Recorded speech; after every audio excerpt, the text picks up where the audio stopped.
Hello, everyone.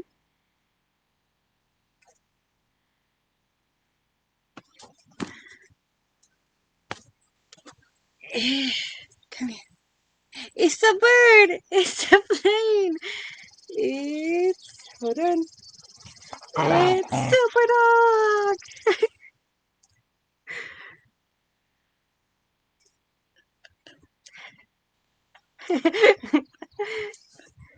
It's a Super Dog.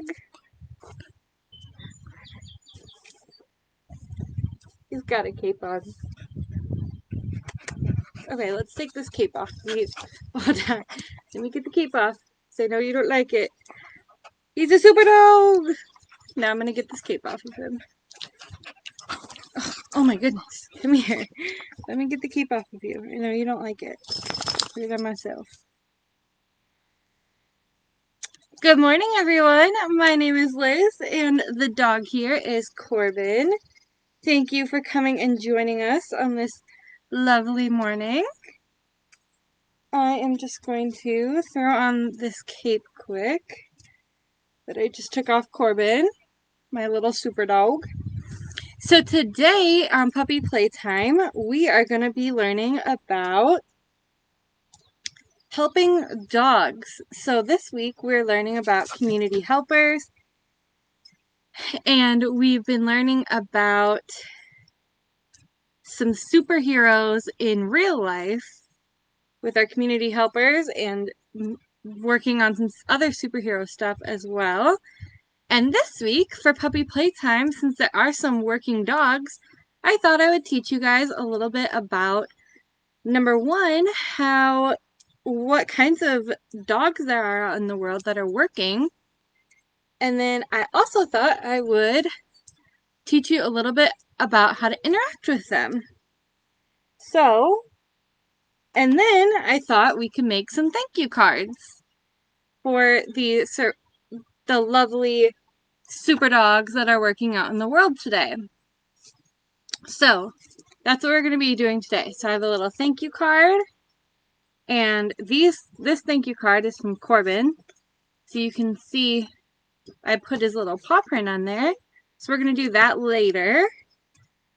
But in the meantime, what I thought we would do is first you'd start out by reading this book about some of the helping dogs.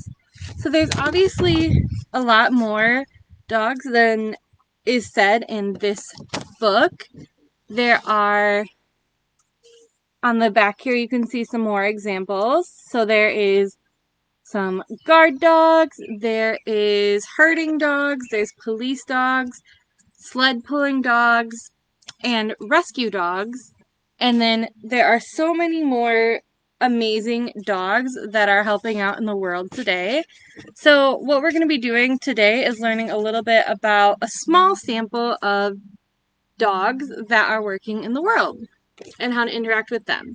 So specifically, we're going to be focusing on service dogs and therapy dogs. So Corbin, if you remember, is in training to be a therapy dog, so you guys can learn a little bit about what Corbin is going to be doing in the future. So let's get started. So this book is called Helping Dogs, and it is by Mary Ann Hoffman.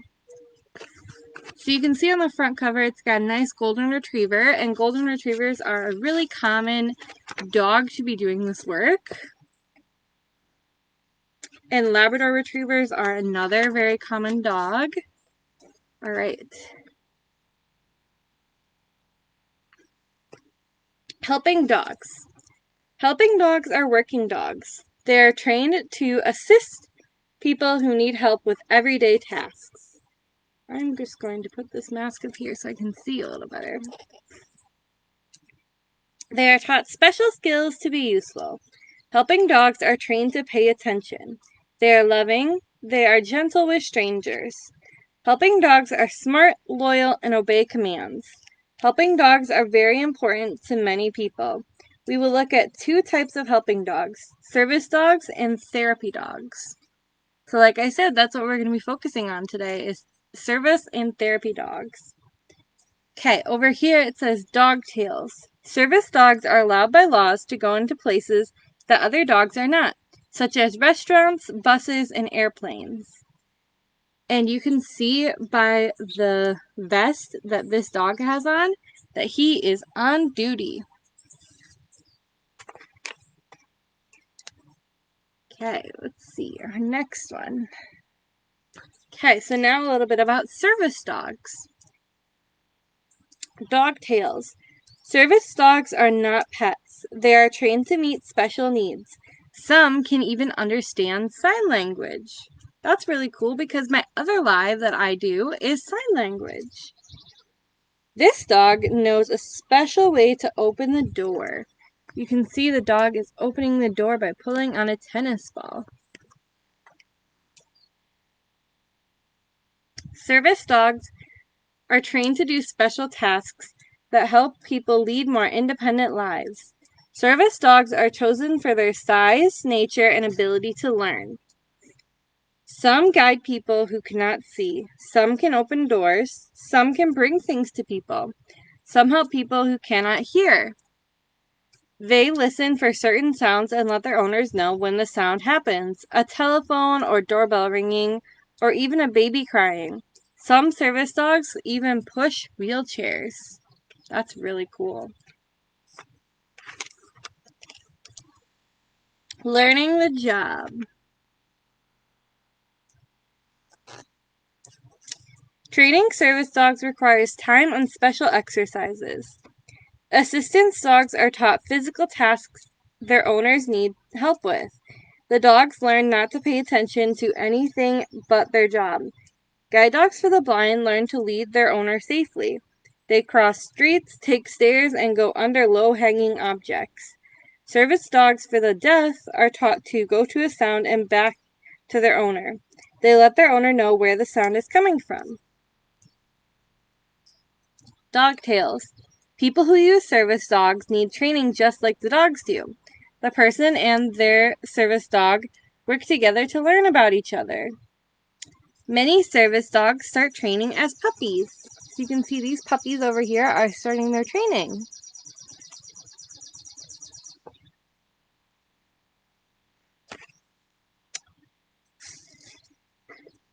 So golden retrievers. Like I said earlier, golden retrievers are a very common breed for this type of work. Golden retrievers are quick learners. They love learning a job to do. Golden retrievers. Many breeds can be trained as service dogs. Golden retrievers are powerful, smart, and calm. Because of their size, golden retrievers should wear a harness. This makes it easier to handle them. Since they are not too big, golden retrievers fit well into most public places. Golden retrievers are quiet and easygoing. Their good nature and how they act around people in unfamiliar settings make them ideal assistance dogs. So like I was saying before, golden retrievers are pretty common to have as a service dog. Labrador retrievers. Labrador retrievers are dependable, friendly, and helpful. They like to find and bring back objects. They have very soft mouths and can hold objects without breaking them. They learn quickly. These features make them ideal assistance dogs. Labs can be trained to turn lights on and off, open and close doors, and bring and remove objects. They help their owners balance as they walk and go for help when there is danger. So you can see that Labrador retrievers are another very common dog to have as a service dog. Dog tails. Labs have been taught to help their owners use bank machines. That's really cool. They've even been taught to do that. This yellow lab is ready to help its owner do things that may be hard for him. Over here, you can see the lab is ready to go. Dog tails. There are lists of trained therapy dogs in communities. This makes finding a therapy dog and contacting its owner easy. So that's what Corbin is. Going to be, I should say. He is not there quite yet. Therapy dogs make friends with everyone, especially people who are sick or lonely. Therapy dogs and their owners visit hospitals, homes for older people, special schools, and other places. They come in all breeds and sizes. They are friendly, gentle, and have easy natures. Therapy dogs are trained to obey commands. Their training is not as specific as service dog training because their purpose is different. Therapy dogs do not help only one person with daily tasks. Their job is to give love and comfort to many people. So that's what Corbin here, who's behind me, I don't know if you can see him, that's what he's going to be trained to do.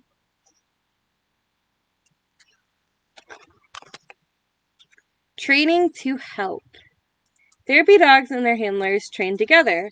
The handler is usually the dog's owner. The owners volunteer their dogs. The dogs are trained to accept petting and attention from many people. They obey their handlers' commands. They learn how to behave in different settings and stay calm. Dogs and handlers go on planned visits. Both the dogs and the handlers enjoy going to different places to help people, which is very true. Both Corbin and I like to go to different places and he likes getting the attention. Therapy dogs may wear colorful jackets or vests so people know they are working. So just like service dogs, some therapy dogs wear vests. Corbin here, usually if I have him out, wears a banana that says, "Therapy dog, please pet me." Okay. Dogtails. The Cavalier King Charles Spaniel is named after King Charles of England. Cavalier King Charles Spaniels are called toy dogs. They are only about 12 inches, 30 centimeters high. They weigh less than 20 pounds. So this is a type of dog that is commonly used as a therapy dog. Cavalier King Charles Spaniels. The Cavalier King Charles Spaniel makes an excellent therapy dog. It is very friendly to people and other dogs. It is playful, has a gentle nature, and likes to please. Cavalier King Charles Spaniels are smart and easily trained.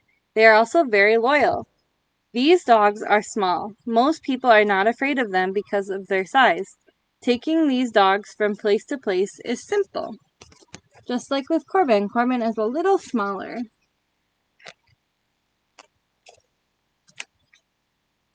So he's not going to be as big and intimidating as some other dogs can be. Making life better. Helping dogs make life better for people. They're attentive, loving, gentle, trustworthy, and loyal. Helping dogs provide a great service to individuals and communities. They act as eyes, ears, and hands for some people. They bring friendship, happiness, and comfort to others. Okay, and then on the other side, there is a nice chart. Jobs for helping dogs. And then I'm going to go through the service dogs one first. Service dog. Trained to assist people who need help with daily tasks. Guide the blind and people who do not see well. Locate sounds for the deaf and people who do not hear well. Assist people who have limited movement. Therapy dog. Trained to give love and comfort to the lonely and sick.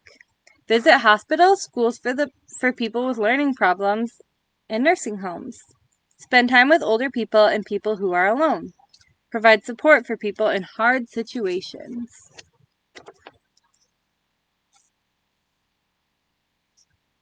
And awesome. So this over here has a glossary of some of the words. But I'm not going to go through that with you. But that book is called Helping Dogs. So that explains a little bit about service dogs and therapy dogs, like my little Corbin back here is going to be. He's hiding. Corbin, are you hiding? So now I thought I would go over some of the rules or do's and don'ts when working with or being around therapy dogs and service dogs, but mainly service dogs. So, some do's and don'ts. So, don't judge service dogs because of your experiences with dogs. I know in the past you might have had a bad experience with a dog, but don't let that cloud your judgment of the service dog that is in your environment. And when you are approaching a service dog, do approach the handler of the dog and not the dog.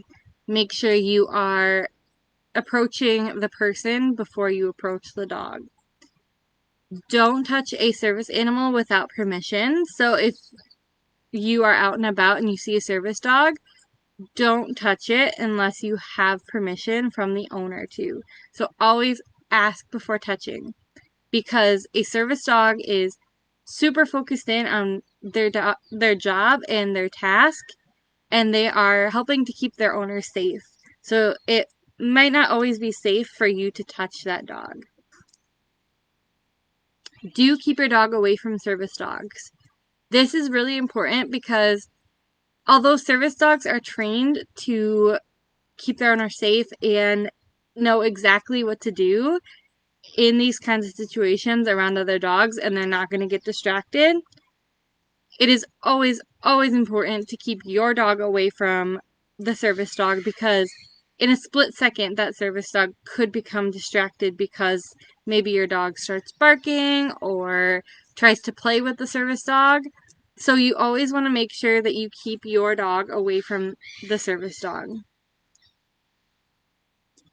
Don't give service dogs food. This is super important because service dogs do not get human food because they are trained to not beg, and they are trained to not accept human food. So if you give them human food, this could be really detrimental to their training. So don't give a service dog food, or if you're out and about, don't give a dog food in general without asking their owner first, because there might be something in that food that might make the dog's tummy hurt. So you don't want the dog's tummy to hurt because of something that you gave to them. Don't assume a sleeping dog while wearing their vest is still a dog on the. Don't assume that while a service dog is sleeping, they aren't working. So you might be in a restaurant with a service dog, and they may be laying at their owner's feet sleeping. And that is totally fine. They are still on the job, but they are just resting because they're not needed actively at that particular moment. So they are just resting at their owner's feet. So they are still on the job, even so they'll have their vest on, and whenever their vest is on, they're usually working. So just keep that in mind. If a service dog approaches you while guiding their owner, guide dog, ignore it and please let the owner know, because that might be a behavior that they have to correct in their guide dog, because you don't want your dog coming up to other people. So that might be a behavior that they have to train out of their dog. So please do let the owner know that if the dog does come up to you. An unattended service dog that comes up to you might be asking for help for their owner because their owner might be in trouble or they might be hurt. So if a service dog that is unattended, so such a service dog comes up to you with a vest on and they don't have an owner with them, their owner might be in trouble. And a lot of service dogs are trained to find help if their owner maybe has a seizure or something like that. So it's really important that you follow the service dog or have somebody else, like your parents or another adult, follow the service dog and get help for the owner. So a lot of dogs are trained to go up to adults. So if a service dog comes up to your parent, maybe remind them, hey, I heard that some service dogs are trained to go up to people if they're hurt, so maybe we should follow the dog and see what's going on. So that is something to keep in mind when you're out and about and maybe see a service dog unattended. And those are some of the do's and don'ts of being around service dogs. I hope that was really helpful, because sometimes it's hard to know how to act around service dogs, and you don't want to upset an owner or make the dog misbehave or anything like that. So those are some of the do's and don'ts of being around a service dog that I thought were really important. Okay, So now what we're going to do is we're going to make another thank you card. So what I use for this is markers, a paintbrush, and I have paint in this container, so paint. And then you're also going to need a piece of paper, which I forgot to grab. Let me, hold on.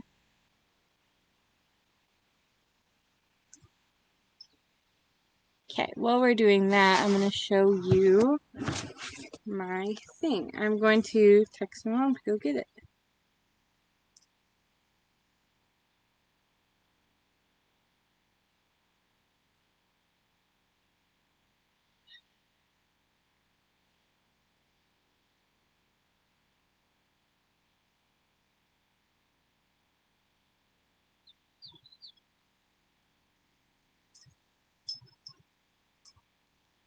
I have everything else besides the piece of paper.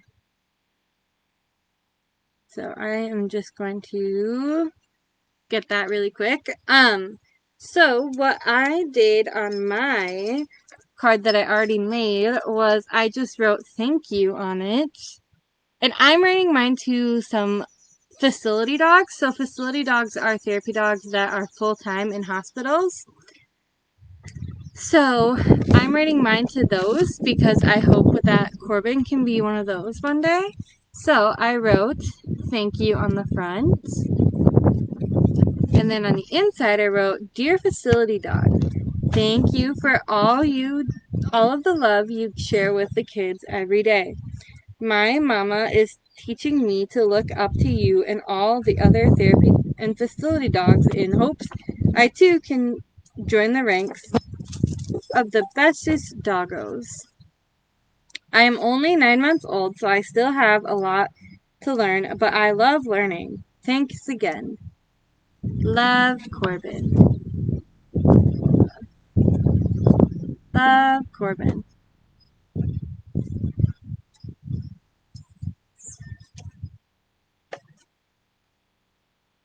And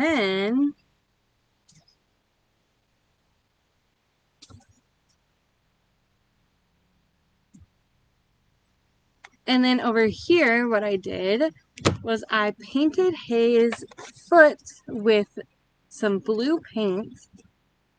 That's this right here.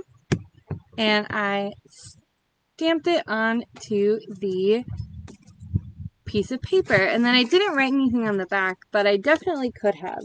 So if you want to, you are totally welcome to put something on the back of it as well. But the first step is going to be, once you have your piece of paper, it's going to be to fold it in half. And then you're going to want to write thank you on the front and then figure out what message you want to write. So I think I'm going to write pretty much the same message on this one that I'm going to do today. But you could write it to whoever you want to. So if you wanted to write it to your mom or dad to say thank you for everything they do for you, you could write, dear mom and dad, thank you for all you do for me every day. And thank you for helping me go through my day and keeping me safe and happy. Or something like that. Whatever you want to write is okay. And then on the other side, you can write love and then your name. And if you want to, you can paint your own hand and put it on the card. Or you can write it to a nurse or a doctor or something like that. So I am perfect timing. I hear my mom. She's grabbing a piece of paper for me because I forgot it. So what colors are we thinking we should do today? So I have blue paints again. So let's see what colors of markers I have. I did black last time, so maybe let's do a more fun color this time. What color would go really well with blue? Oh, I have a gray. Let's see, what other colors do I have? And I'm using markers today, but if you really want to, you can use crayons, colored pencils, really whatever you want to use.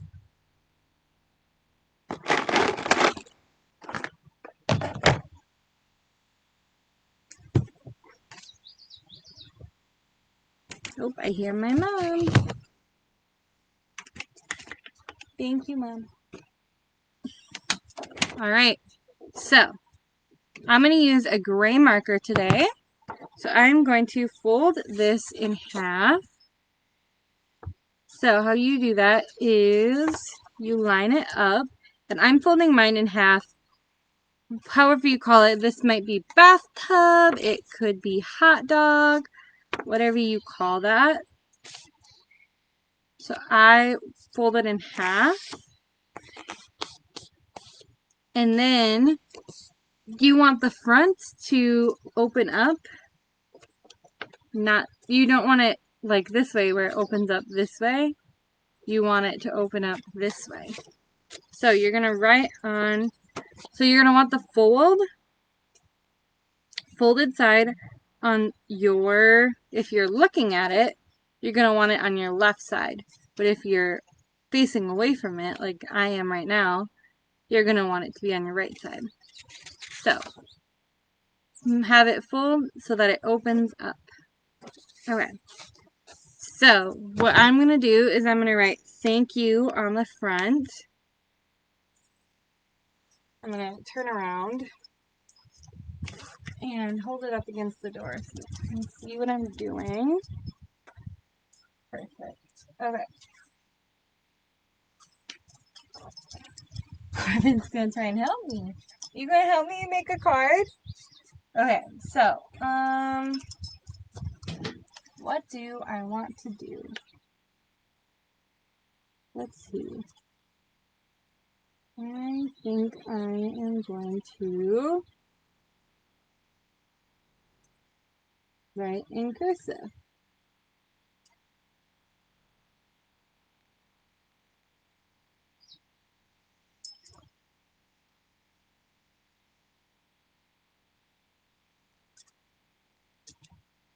And then I'm probably going to want something else to decorate the front. So what I'm going to do is I'm going to make a big paw print.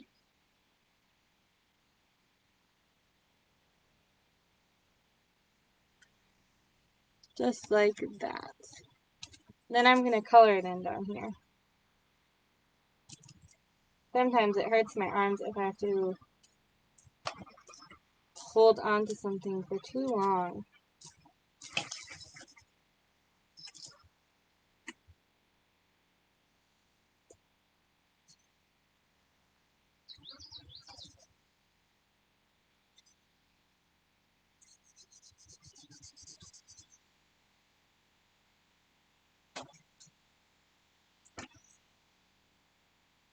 And I am doing this outside today because paints and dogs can be messy. So that is why I'm doing that outside today.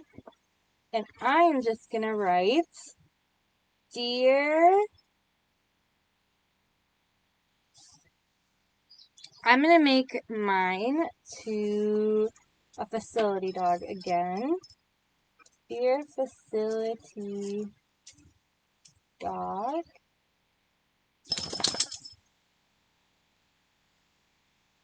Thank you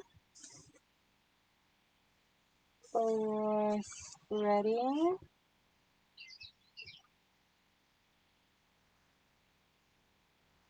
lots of love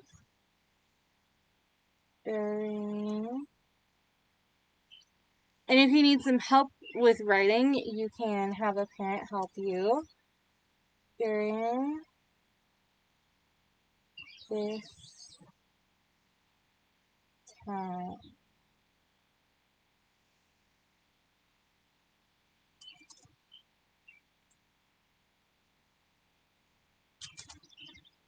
The dog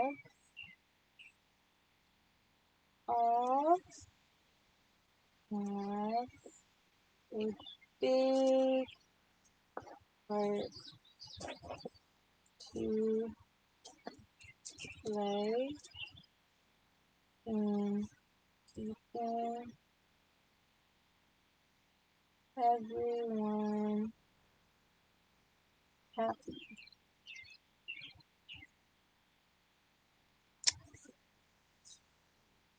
There is no better stress relief than some doggy love.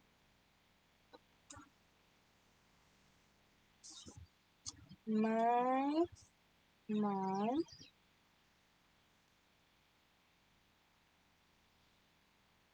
who is in school to be a child life specialist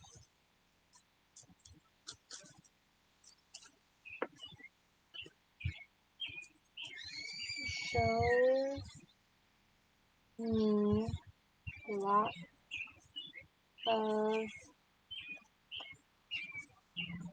awesome facility dogs like yourself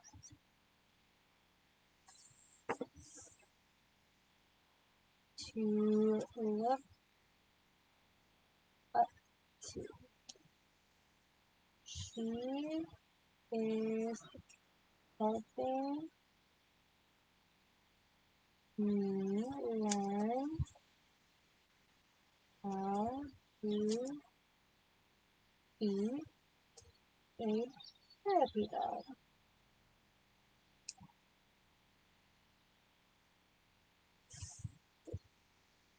I hope one day I can spread as much joy as you. I am currently on 9 months old, so I still have a lot to learn.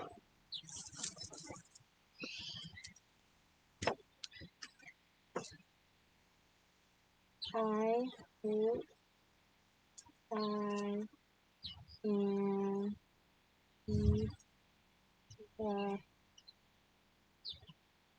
best, bestest boy.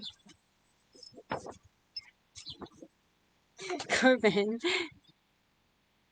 and be a therapy or facility dog someday soon. Thanks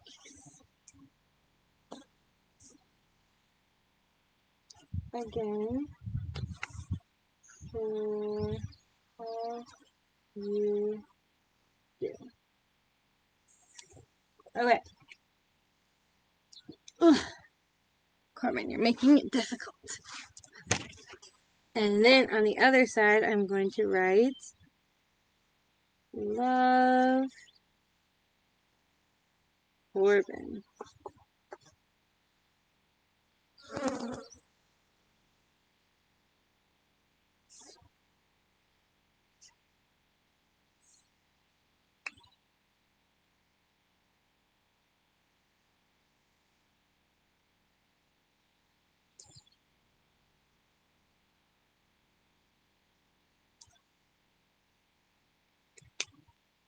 Okay, so this is my front. So it says thank you and has a big paw print on it. And then on the inside it says, Dear Facility Dog, thank you for spreading lots of love during this time. We dogs all have a big part to play in keeping everyone happy. There is no better stress relief than some doggy love. My mom, who is in school to be a child life specialist, shows me lots of awesome facility dogs like yourself to look up to. She is helping me learn how to be a therapy dog. I hope one day I can spread as much joy as you. I am currently only 9 months old, so I still have a lot to learn. I hope I can be the bestest boy and be a therapy or facility dog someday soon. Thanks again for all you do. On the other side, I said, love, Corbin. Okay, so this next step is a little difficult. I'm actually going to take my cape off so that I don't get it dirty with this next step. So the next step is to paint Corbin's foot and get it onto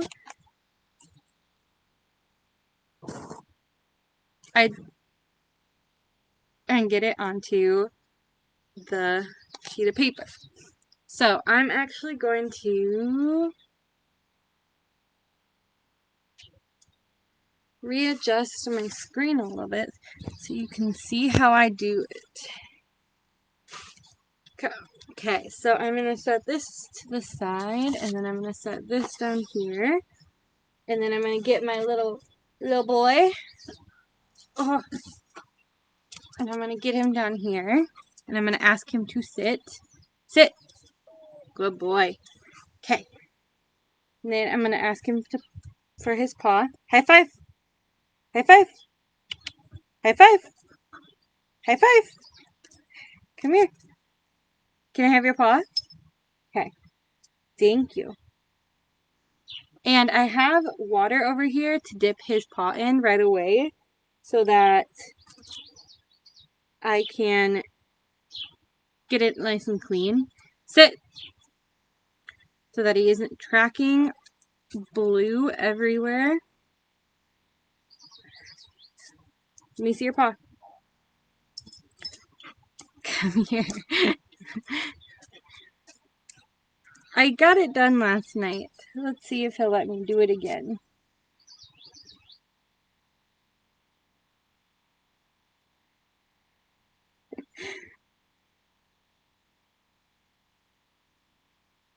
No. Leave it. Corbin, stop.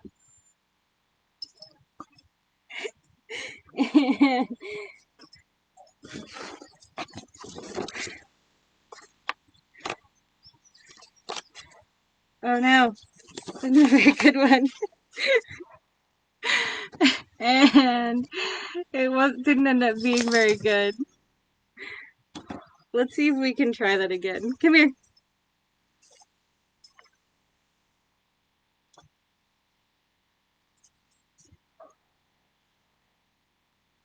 Wipe my fingers off in this. I'm going to get Corbin over here and wipe his foot off in it.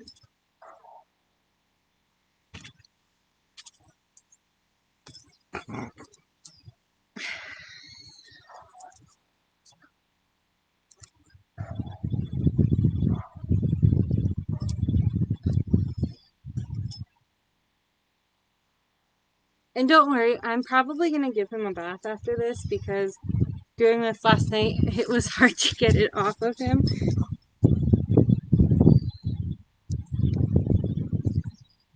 And don't worry about him, he is totally safe and fine. Hold on, hold on, hold on.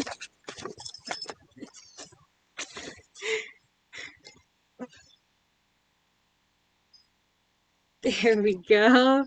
We got a good one.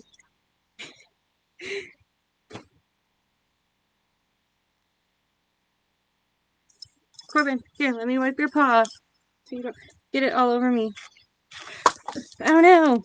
You dropped the water. You goofball. Okay, we're just gonna give you a bath after anyway.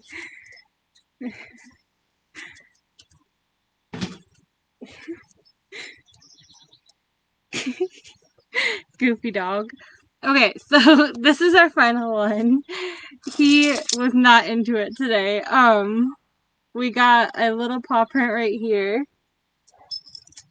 It is very difficult, so if you do this at home, make sure that you have, number one, have your parents' permission, and number two, get your parents' help with it if you do it with your dog.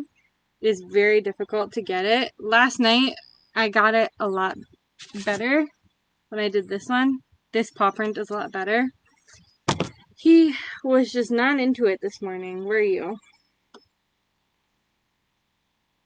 No, you weren't into it. Well, thank you guys for watching. I hope you guys make some thank you cards for the awesome people in your life or the awesome people that are out there doing amazing things, such as nurses, doctors, whoever that you want to make a card for. Just thanking them. Okay. This has been Liz and Corbin. Thank you guys for watching, and I hope you guys have a super rest of your week. And I hope you guys enjoyed making some thank you cards today. Bye, guys.